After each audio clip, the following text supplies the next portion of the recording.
Good evening, ladies and gentlemen. And yeah, I didn't think we were going to start then. I just had a circle spinning. It was quite nerve-wracking. Hopefully you can hear me okay. I'm just going to connect myself so I can hear myself. And hopefully you guys are all okay and had a great Christmas and New Year. It's been a funny one locked inside. 2021, I can hear me, so that's all good. 2021, the start of the new year and the new world. Everything has changed. I don't know. I kind of expected at the strike of midnight, everything would be fine. COVID had disappeared. The world would open up again and everything would be wonderful. But here in the UK, that is not the case. We are back in lockdown and we will be up until, they say, mid-February. I believe it's probably going to be March. So already the bookings that were in early year are now kind of postponing and changing up. Tonight's guest is a good friend of mine. We had some great fun over in Vegas a couple of years ago. Fantastic stage hypnotist, really nice guy as well. I always kind of think there's two breeds of stage hypnotists. There's the old school guys who are brilliant and have some fantastic skills as well. And then there's like the new generation of stage hypnotists. And these guys have less ego and they're really nice guys as well. Tonight's guest is exactly one of those. He smashed in America. There was a website called Gigmasters. And when he came out the doors running and smashed that and was getting lots and lots of bookings straight off the bat. So please have your questions ready, make some noise, and please make our guests feel very welcome just after this.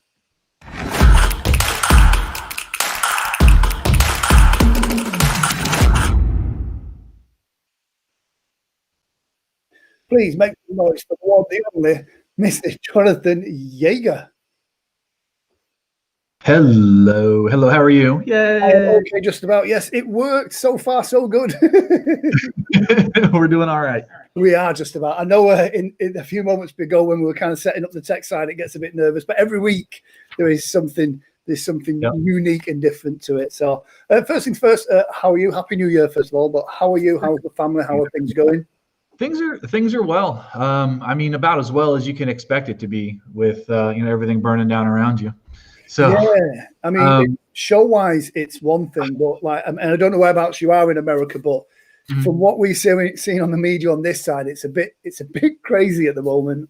Yeah, I'm in Texas, so we're not. I'm gonna slide this guy over here. There we go. So we really didn't have to deal with anything that happened at the Capitol up close, but of course, anything that happens out there is it kind of affects us all, and then it gives us a black eye. It really does. It gives us a black eye because, the rest of the world already sees us how they see us. And then that just, them damned Americans, right? That's how that just plays it out even further than that. Yeah. I think the politics of it is, I think every country looks at another country and goes, oh, you think we're bad, but look at these guys. And we've got Boris Johnson, and no matter where you stand politically, Boris Johnson is a character. And so, yeah, I've always looked at politics as being a bit like American wrestling. There's lots of stuff going on, but I don't know how real any of it actually is. But yeah, when I saw the stuff of the Capitol, that was just surreal. But yeah. No, Jason Nobby Morgan is here. He says, good evening. Jason is, if you watch the show, he's a fantastic Welsh hypnotist. He grilled me the last show. So that was quite interesting. The first question he asked me off the bat was, who's the worst stage hypnotist you've ever seen? Which made me panic. But that's the question we'll start with now. So. I mean, so there's this guy. He has this he used to have this little chin thing right here, but he kind of grew it in. It's gone now. It's gone now. Yeah, it's the air. So yeah, COVID, it's affected all of us. But I've seen recently you've just done a show. Was it just the other side of Christmas? Yeah, I did. So I did a show at the end of November.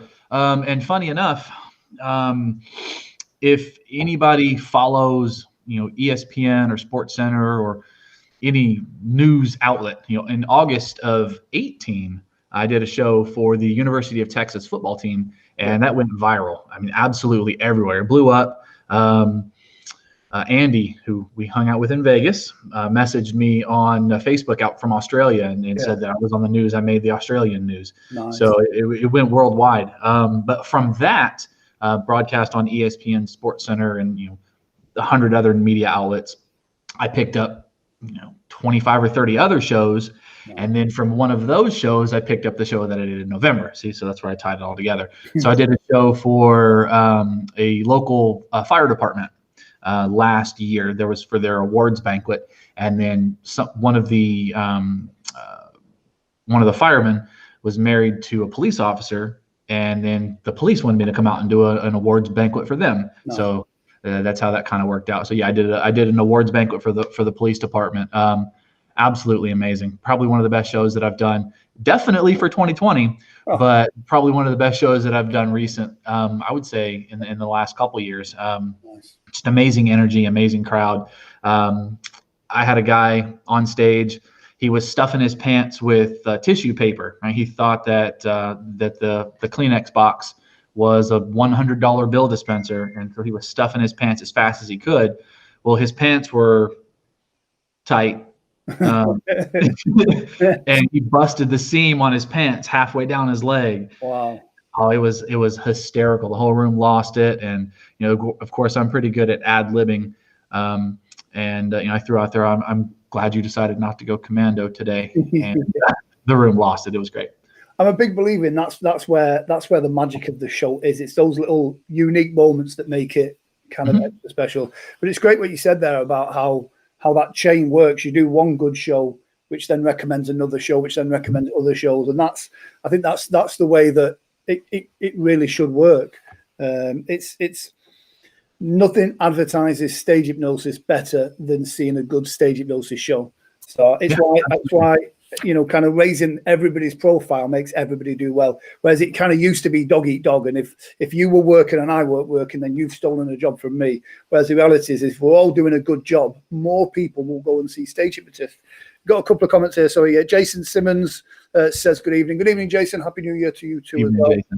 And Natasha Stanley says, have you got a new setup tonight? Yes, I have. I got myself a new camera, just because I don't know. But yeah, I'm a bit of I like to get tech. So yeah. So we mentioned Gigmasters. That's something we don't have in the UK, and it's a weird one for me because part of me would love to have like a place where all the jobs come from. And then you can negotiate and get them there. But then the other part of me knows that, especially in the States, I know some guys that didn't like it because it was people fighting over price rather than quality. But I know when you started, you smashed it on there. And I'll let you explain explain what Gigmasters is for the guys in the UK. Yeah. Absolutely. So it's Gigmaster at its core is just it's a website, and of course they've rebranded themselves. They call themselves the Bash now. Yeah. But I still refer to them as Gigmaster is just of habit. But they're a website where you can hire anybody for any type of entertainment, as far as I'm aware. Magician, comedian, juggler, clown, Santa Claus, Easter Bunny, mix them all together. It doesn't matter. You can hire anybody. One of the avenues that they have is hypnotist and stage hypnotist. So when I first started, back in 2016. I didn't know where to go. I didn't know what to do. Of course, get me a website, but how am I going to effectively promote? Because promotion is key, and good promotion is expensive. All right, if you try and promote through AdWords or through Google, you pay cost per click, and sadly there are businesses out there whose business is to click on your website for no other reason than to eat up your ad revenue, right? Yeah. And so I did some of that. Came across Gigmaster then, the Bash now, and decided I'm just going to throw my profile out there. Now, I felt kind of a bit, little fish, big pond, because there's hundreds of hypnotists on there. I think there's like 300 hypnotists on there to date. And when I looked in my area, there were several, 5, 6, 7 hypnotists just in the local area, but then they list 50 that are within 200 miles of here or 250 miles of here. And so I felt very little fish, big pond. How am I going to compete with these guys? And ended up getting in close connection with one of the guys who was at the time top hypnotist for the area, who really doesn't do a whole lot of shows. Wonderful guy. His name is Ron. But he doesn't really do a whole lot of shows. He's a paramedic first, and if he has time to do a show, he'll do a show. And so I talked to him, and straight out of the gate, he was, this is what your price needs to be. You need to set your price minimum at this, a maximum at this. You're going to book the most shows at this, go after these schools.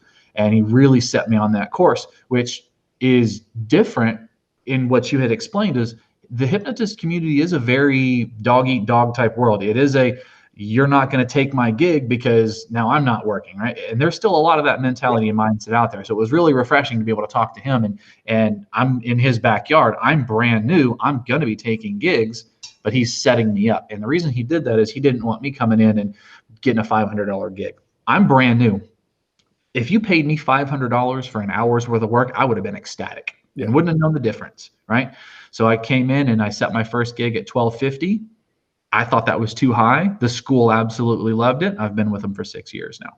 Nice. 6 years in a row. They book me every single year. And that's how I got my start. So that one rolled into another one. I got a good review, rolled into another one. And I started to learn aggressive marketing strategies. So that's the biggest piece, is you have to be aggressive in your marketing, but then you also have to know when to not back down. Yeah. So there are too many hypnotists out there that undervalue their show while undervaluing themselves, right?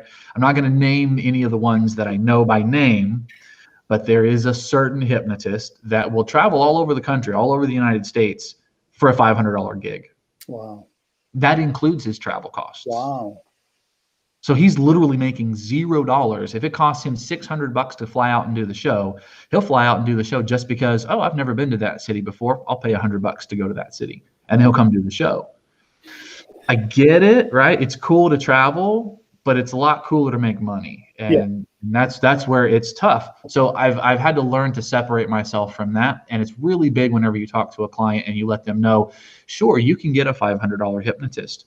But have you ever seen the website wish.com? Yeah. Right? Yeah. Go to wish.com and order, a 65-inch flat screen TV for $100. Yeah. And see what you're going to get versus going to somewhere like Best Buy, right? Yeah. And buying the same thing. You really do get what you pay for. And that's what I'm offering. I'm offering for you to get what you pay for. Yeah, my shows are $1,500, $1,700, $2,000 for local gigs without travel included. Why is it so much? Well, look at University of Texas. I've done performances for Chick-fil-A. I've done shows for Baylor University. I've done shows for AutoZone. I've done shows for 2 local police departments, for local fire department, a dozen different schools, right? I've got the track record to show that I do a safe, fun, and clean show that everybody's going to walk away having a blast. Yeah. This $500 guy, maybe he's not going to do that for you. Yeah. And that's it. Sometimes not always, but the budget performer, no matter what type of performer, the budget performer, they deliver their value at that price. So they'll do that show, the only show that they know, to get a reaction the only way that they know. When we were talking at the conference in Vegas a few years ago, one of the things that we were talking about then about Gigmaster and the Bash, and it's one of the things that I kind of always try and do. And it's about, when you get an inquiry, be the first on the phone. Yeah. And I was guilty of it in the early days myself. You get an inquiry and you think about it and you go, right, I'm going to put something together and we do this. If you're the first on the phone, if you're building that rapport first, you're going to get that booking. Absolutely. That's one of the biggest lessons I learned, is be the first to speak to them, be the first to communicate with them, and then you're setting the standard from what everyone else is going to do then.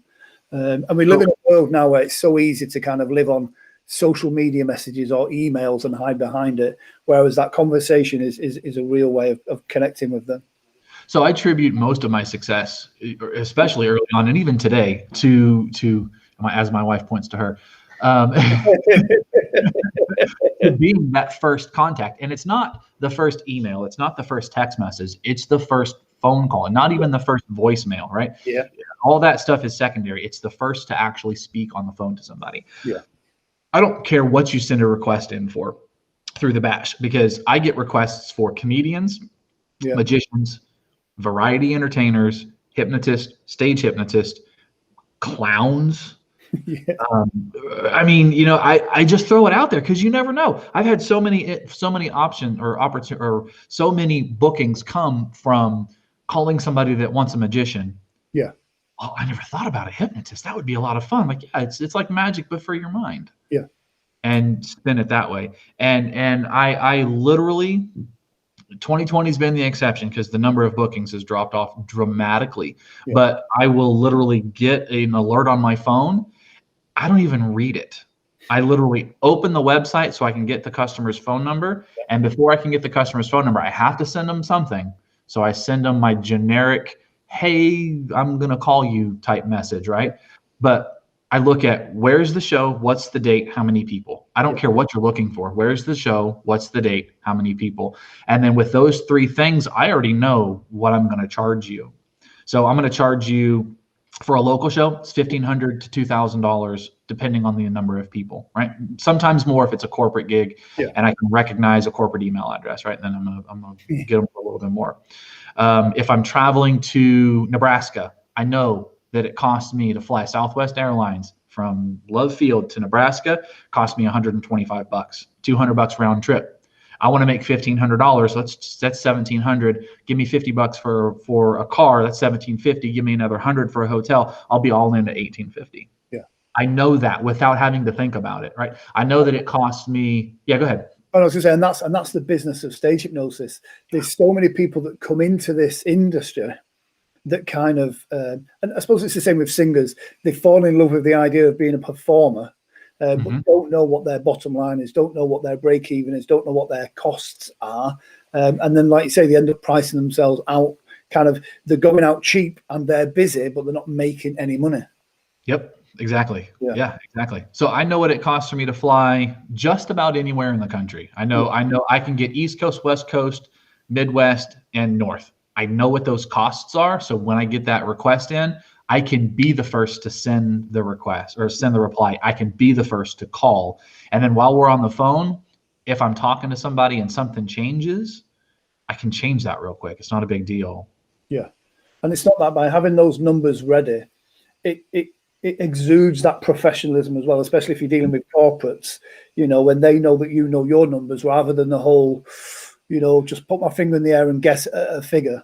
So, and then one tip I did want to throw out there real quick, for any hypnotist that might be wondering, like, well, I just don't know if I can, if I know all my prices and I just don't know if I'm going to be able to get that out there fast enough or whatever. Don't worry about it.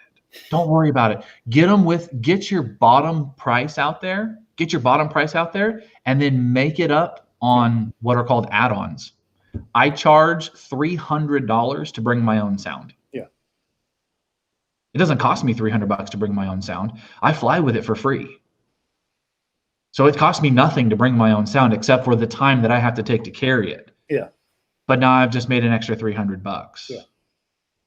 Yeah. You want me to pre-sell you DVDs? Well, they're $30 a piece, but I'll go ahead and pre-sell you 10 of them for, $250 instead of $300. Yeah. It's a great. Make your extra money, right? Yeah. You got to make some money on the back end sometimes when it's not covering it on the front. Yeah. Nice. Some great advice there as well. We kind of always start at the beginning. What was and we all have those shows that are just the ones that we want to forget about the most, but are probably the ones that we learn the most from. What's the worst show you've ever done and why? The worst show I've ever done. I did a show for a 25th year class reunion. I did for a 25th annual class reunion. Absolute worst show I've ever done. So the guy, calls me up. Oh, hey, we want to have a hypnotist come in. Things are going to be great. Class reunion. And I already know from experience of talking to other hypnotists that class reunions are hard. Yeah. Because what happens at class reunions? I want to talk. I want to talk to my friends that I haven't seen in 20 years, right? I want to talk about, oh my gosh, it's so bright. She turned the light on for me. I guess it's too dark. I want to talk to all my friends. She is behind your success. There, see, behind my success. There it is. And so I told the guy, I don't know. Maybe we might be able to do it. And he said, well, we had a hypnotist out at our 10-year anniversary, and it was great. It's like, okay. So they already know what's going on. They've already had a hypnotist out, 15 years ago. So perfect. Okay, we'll do it. We get out to the gig, and it's at a hotel. No problem there. They have a conference room dedicated just to them. Cool. 2 open bars. I'm used to that. That's corporate setup, right? And so I walk in, get set up doing my sound check. Everybody's standing around talking. And I typically do sound check before everybody gets there, but they didn't even open the doors to allow me to get in until 30 minutes before they opened the door for everybody else. Oh, wow. So I'm doing the sound check during while people are mingling, just, going along, having a good time, getting ready for the show. And then I give everybody a 10-minute warning, like, hey, everybody, in 10 minutes, we're going to get started for the show because it's really loud in the room. We're going to get started on the show. If you want to go ahead and grab a seat, and we'll kick this thing off in 10 minutes. 10 minutes goes by, and the level of volume hasn't changed. Still really loud. So I turn my volume up, and I kick off my intro, which is really loud. And I walk out on stage. Volume is still the same. Nobody stopped talking, right? And it's me fighting the crowd. I had perfect sound. I had perfect attendance. They didn't care that I was there, right?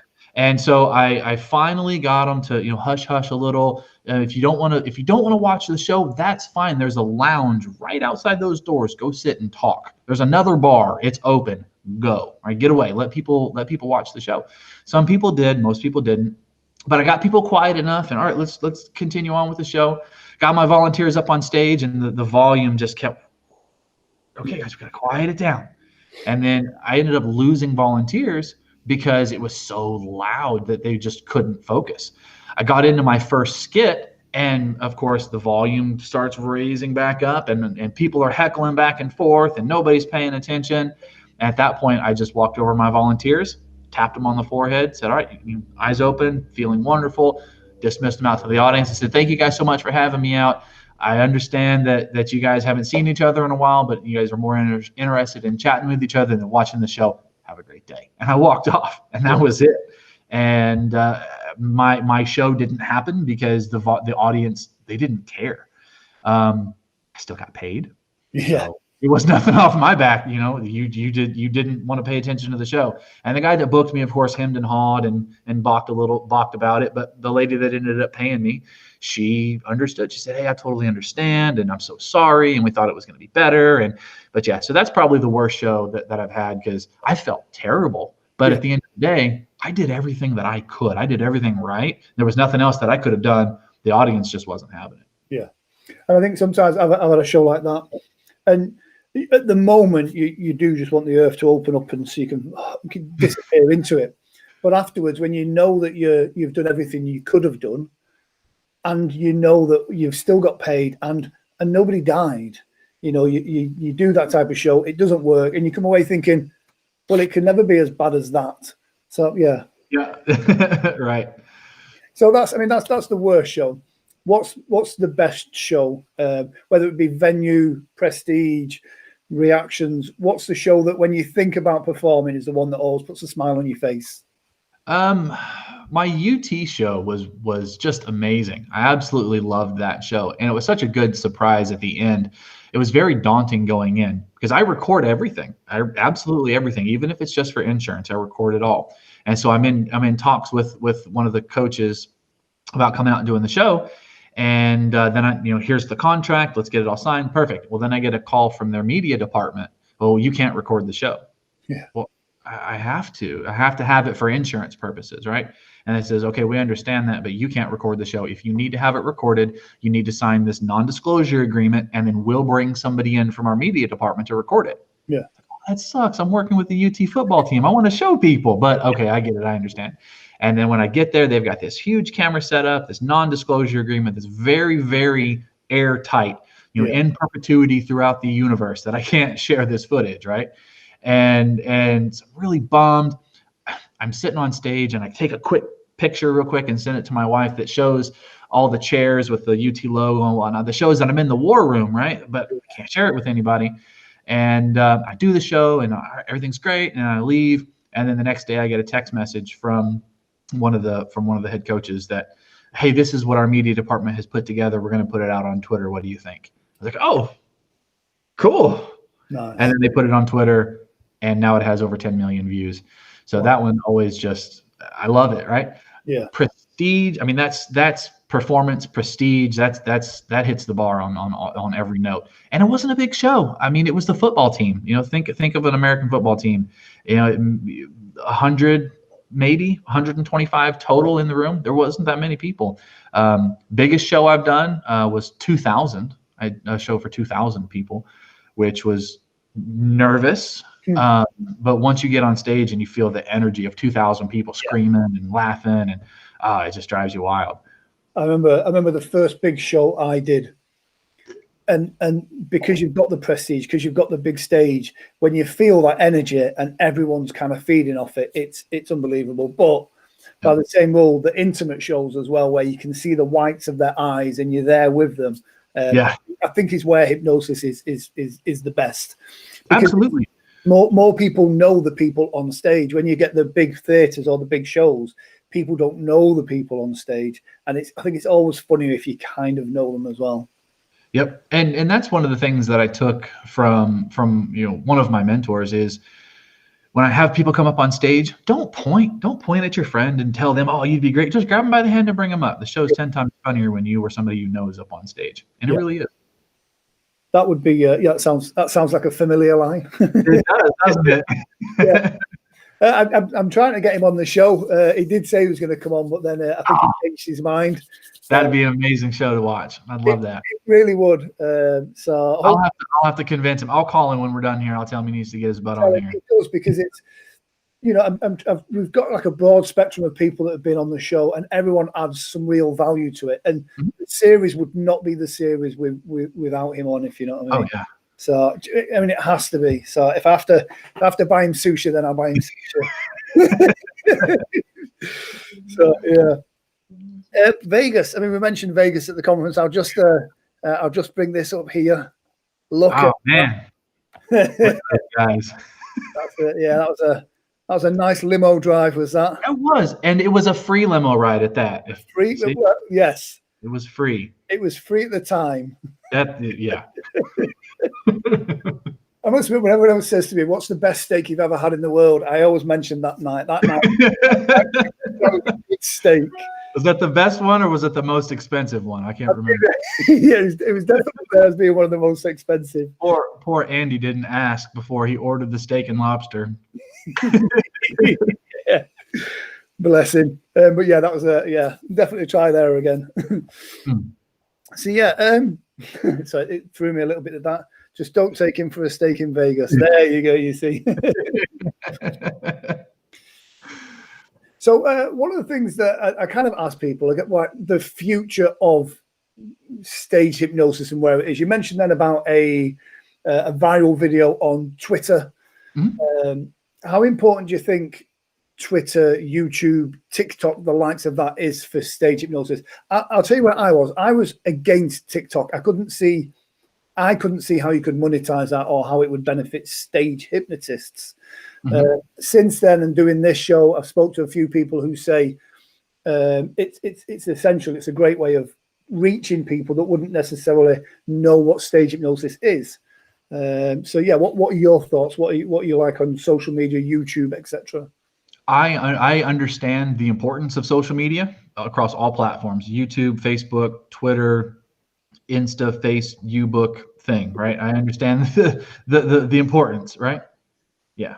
And am I on everything? No. I did TikTok for a little while.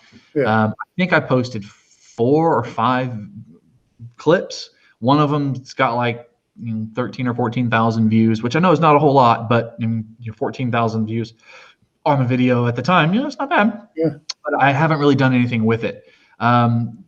It's hard for me to watch TikTok and see what it is. To me, TikTok is, oh, you're a hot chick in yoga pants dancing.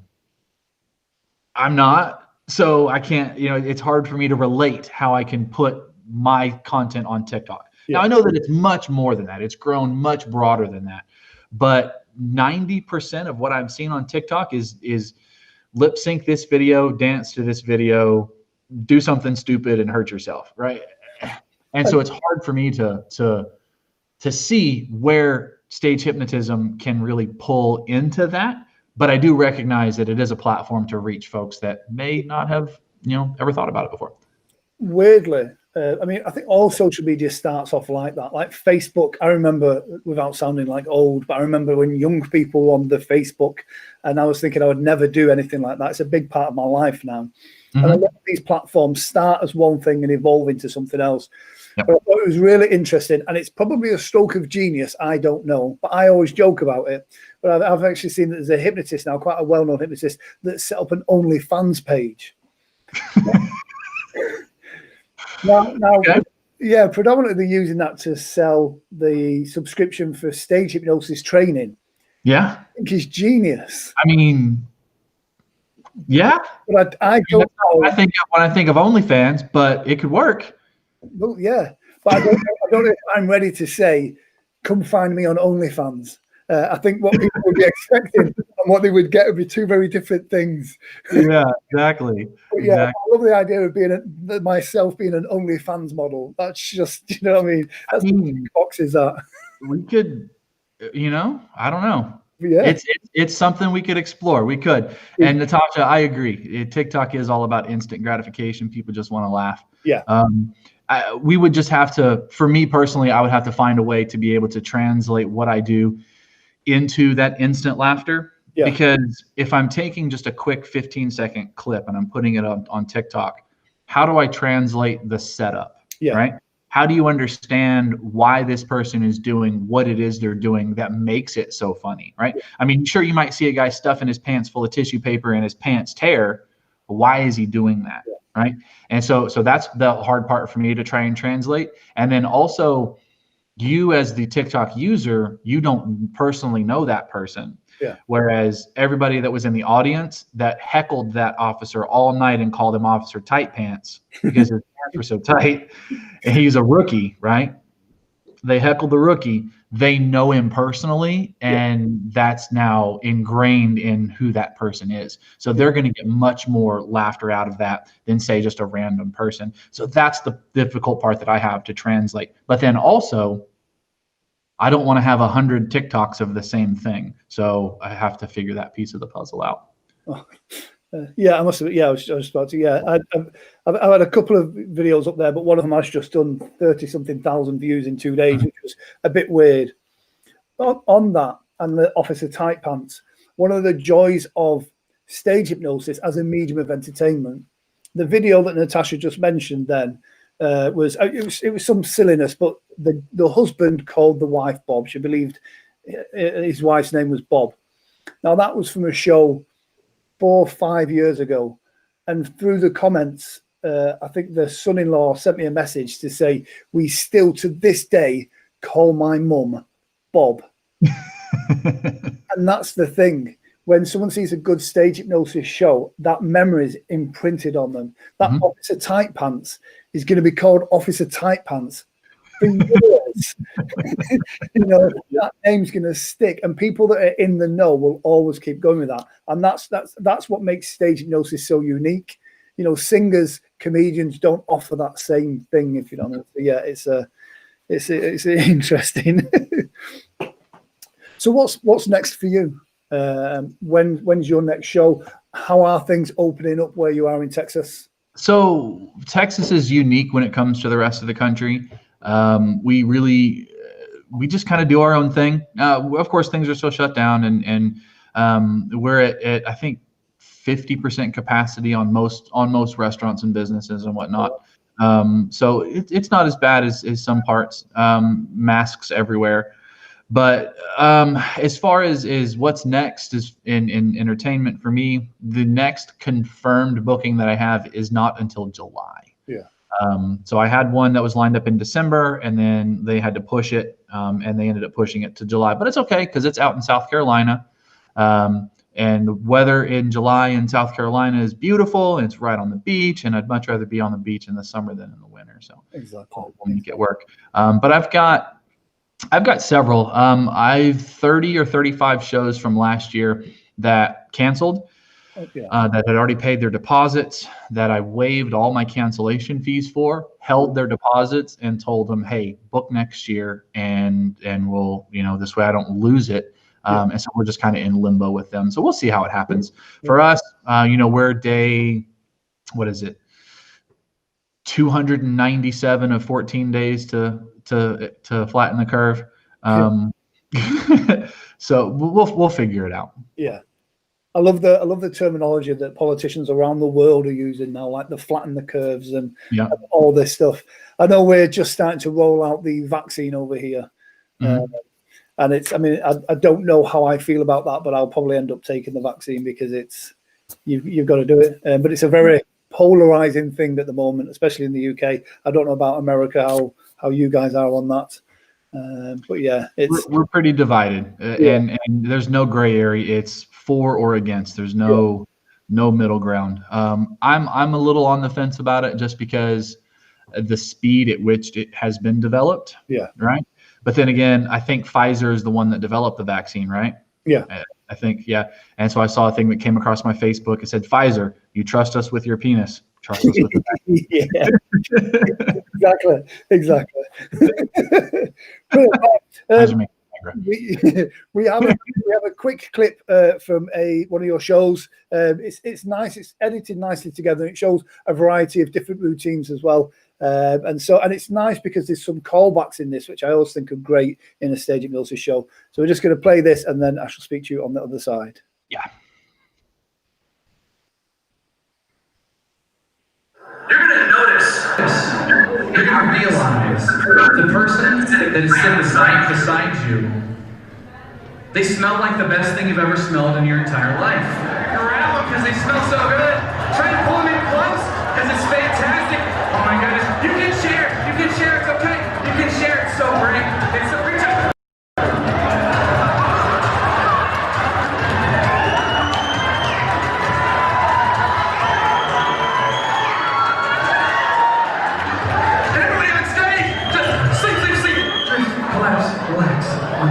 Somebody in the audience has stolen your belly button. Every time you hear me say the word yes, you're going to imagine that you have a cut somewhere on your face and you need a Band-Aid.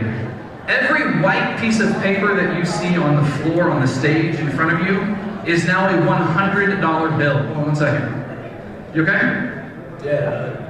Do you have a Band-Aid? Yeah, there you go. Perfect. Syllables, yes. Start with the T. What T? Oh. Do you have a Band-Aid? Yes, I do. There you go. Perfect. What? Someone has my belly button. I don't know who, but I know you're up there. What? Yes, I'm sure. Yeah, you're good. There you go. Thank you so much.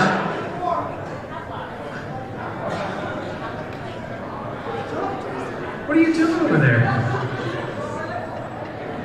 My money. What are you doing? My money. I'm not going to take it. I'm not. How can you identify yours instead I of... have infinity. Okay.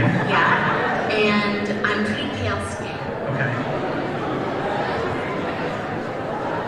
I'll sit down. Did you get it? Perfect. Get her to the photo finish. It's so close to the photo finish.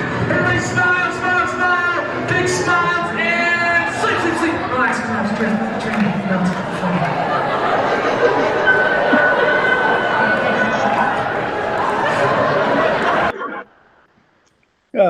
Great skits there. So yeah, it's nice. It's nice to. Also, I've got you muted there. I'll unmute you there. Yeah, good fun was that.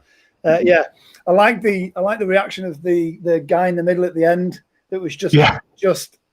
Yeah, he was just in it. Yeah, that's what I mean. That's where, for me, that's where the joy and the real comedy comes from in stage hypnosis. It's not essentially the routine itself. It's the little bits that hold it together. It's those unique moments that, when the audience knows they're seeing something that no one else has seen before, that moment is unique. I think it just gives it so much more power.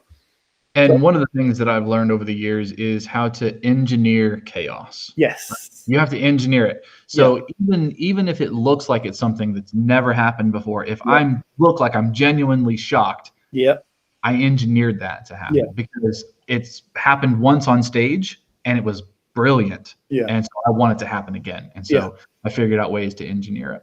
Yeah. And it's I think that can be the difference between an okay show and a fantastic show. The little things that you do to ramp up the suggestions, to ramp up the responses. I recently had to do a show that was a kind of a lockdown show, so I had to have a face covering on.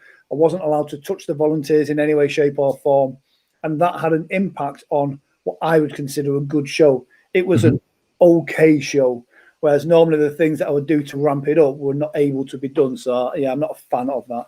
Going back to the vaccine, Jason Morgan says drinking bleach is good, apparently. Yeah. I think that's a reference to your presidents. Yeah. Fantastic. You mentioned earlier a mentor of yours. How important do you think having a mentor is kind of in developing your career? Extremely. So I wouldn't be where I am today if it weren't for the multiple people that I mentored with, right? And of course, you have to have a support system around you. You know, people that you love and care about have to support you in that and be there for you, like the lady over there that keeps pointing to herself every time I mention importance. But a mentor is extremely important. You know, you have to have a good mentor. You can't just have anybody as a mentor. You have to really pick and choose wisely. But don't just choose one person to mentor with. You know, don't study under one person and think that that's going to be enough, and then get out and all right, I'm good, and you're going to make way. You need to study with as many people as you possibly can. Which is something that one of my mentors taught me, right?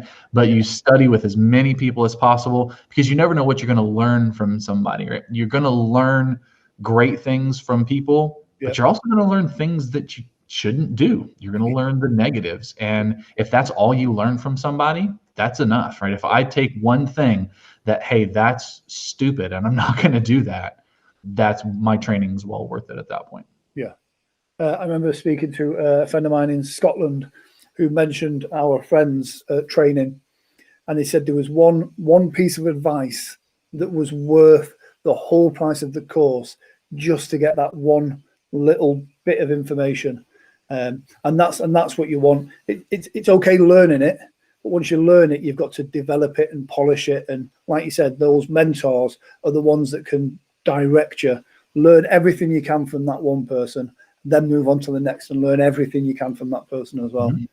And then you get to a point where, you know, what we do evolves, you know, in a short space of time. So people's attention spans now are so much shorter than what they've ever been. And if you're doing the older stuff that some guys do, that is, you know, the progressive, and there's nothing wrong with that, it's just different. But if you're doing some of the longer, more progressive stuff, some audiences don't have the attention spans for that. But it's about having as many tools in your box as possible. I agree. Yeah, absolutely. The question I normally start the show with is, I mean, what were you? Who were you before you were the Hypnomeister? Yeah. So before, and still currently, thankfully, I have my bachelor's degree in computer science. So I'm a tech guy. I've worked for Apple. I've worked for Lockheed Martin. You know, Lockheed Martin here in the U.S. They make the F-36. They make the Raptor, which is the America's top fighter jet. They make that. They make missiles for it. And then I worked for the Elbit Systems of America, who make the laser guidance systems for those missiles, right? So I've done all manner of technical support, and with them, I've worked for National Cash Register. In the U.S., if you've ever gone to a self-checkout, it's an NCR, National Cash Register checkout system that you went through. And currently I work for Microsoft. So I have a bag of technical in my back pocket, which has saved me through COVID, losing 70,000 US to not doing shows, which 70,000 US is roughly 110 pounds that I've lost, 110,000 pounds that I've lost in shows. So having that technical background has really saved me. But that's where I came from as a IT guy. Yeah. Do you think you had skills from that have transferred over to hypnosis? Absolutely. So one of the biggest skills, and I find hypnosis simple. Simple. It's one of the easiest things I've ever done. It's because it's all about talking to people. That's it. It's all about talking to people. It's all about selling yourself. Yeah. So I'm very customer centric when it comes to my IT background. I've also done sales and marketing. So being able to speak to people, to be able to sell myself to a client, to be able to speak to a potential, client about why they should hire me versus why they should hire Grant is superb. I know exactly what to say, right?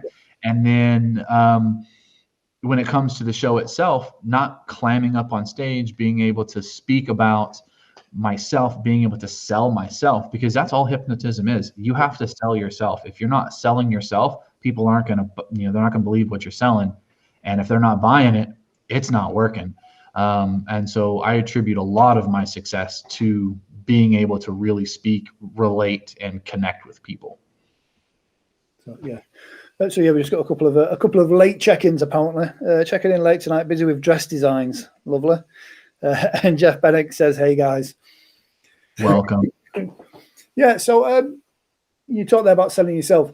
One of the things we do get a lot of hypnotherapists that watch the show as well, that don't necessarily want to be stage hypnotists, but kind of the principles of stage, how that can benefit them. Promoting their services as a hypnotherapist. I kind of talk about how a therapist room, their therapy room, is their stage, and to add a bit of, razzle dazzle and that type of thing to it. Is therapy something that you do?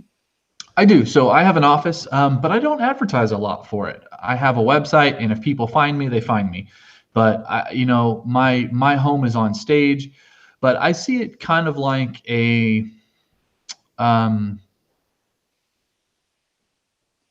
it's like a moral obligation. I know how to hypnotize somebody, and that's the hard part. But once you're in that state of hypnotism, what are you going to do? Are you going to go have fun, or are you going to help? Because you can do both. It doesn't matter. It's the hypnotizing is the hard part. So since I have that skill to be able to hypnotize somebody, it's an obligation on my morals to offer help to people that really want it, that really seek it out. That's why I don't advertise for it, because I don't want the maybe I'm going to quit smoking today, but I don't know if I really want to type person. I want that person that's dedicated, and this is their last straw, their last ditch effort. They've tried everything else. Okay, come and talk to me, and we'll get you fixed up. So translating principles of stage into hypnotherapy. I don't do traditional progressive relaxation inductions even in my office. Right? Get this. I do street hypnotism in my office. It works. It's fast. It's effective. I get the same results, right? I don't have to spend 40 minutes, 45 minutes doing a progressive relaxation with somebody to spend another hour going through suggestions, and then we're 2.5, 3 hours into a session. I can literally spend less than 5 minutes doing a rapid street induction. It's just as effective, and it gets the job done. So that's where I've really translated a lot of my stage persona into the office is doing that rapid. I mean, it's one of the things, stage hypnosis drives people, performance hypnosis drives people to hypnotherapists. They see what goes on the stage and thinks, if it can do that, then maybe it can help me with this issue. And sometimes I think if they then go see a therapist that doesn't deliver something what they expect, it kind of, maybe has a negative effect. But I'm sure the hypnotherapists are going to jump down my throat for even suggesting. I realized what I was saying halfway through and thought, just pedal backwards, Grant, pedal backwards. I think we can help each other. I really do. The dedicated stage hypnotists that never go into an office and the dedicated hypnotherapists that never come out on stage. What are we doing at the end of the day? We're hypnotizing people. That's it. That is what we do. Now, whether we're there to have fun or we're there to help, at the end of the day, all we're doing is hypnotizing people. So if we can come together on that and we can collaborate on what works and what doesn't, I think that's what it's really all about. Raising the profile of hypnosis will always help everybody, both stage and street and therapy. Absolutely. We talked about mentors, but I always ask this every week. Book recommendations. If you were to recommend one or two books, whether business or hypnosis related, what are your 2 books? So it can be tough to read if you don't go into it with the right mentality. Ellman's book, his Little Green Bible. I mean, that's where modern hypnotism has really jumped off.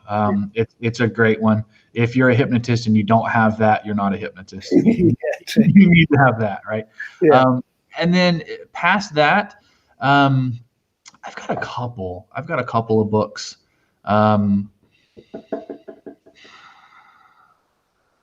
It would be tough. It would be tough for me to recommend more than that. It'd be tough for me to recommend. That's just such a basic one. Yeah. So yeah, Jeff Bennick says that I use my show to fill my office or others. Yep. Absolutely. Right. Yeah, I know if I do a show and I'm not in my local area, I'll always recommend for people to go see a local hypnotherapist. Mm-hmm. It's the best way of marketing what we do. So yeah, absolutely. So yeah, what's next for you? What's your next fun project?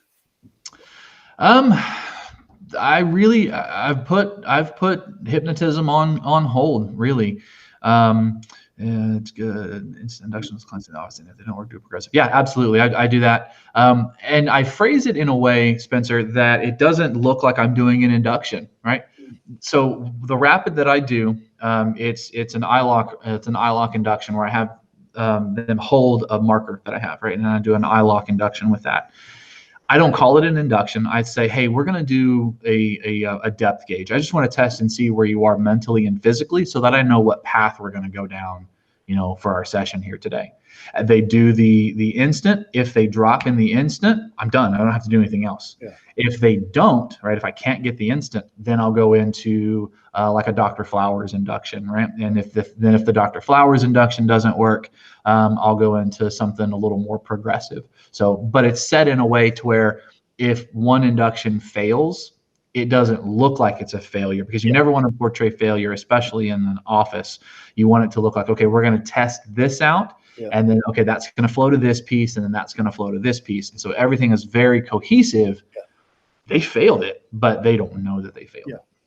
I think that's one of the things that stage teaches you as well, to have that, not necessarily an out, but if that's not working, make it work with something else. Yep. And again, in the therapy room, if you've got something that you can kind of start here, that then leads into there, which then leads into there, as far as they're concerned, that's the process. Yep. Yeah. Exactly. Brilliant. Thank you very much for joining us. I shall get this uploaded onto YouTube. I'll tag you in the links and put your website in the links as well. It's been an absolute pleasure. Hopefully we shall meet again at some point. Yeah. Absolutely. So go for steak again. Yeah. Fantastic. Jonathan, thank you very much for joining us. And take care, buddy. Thank you so much. Have a great one. You too. Bye-bye.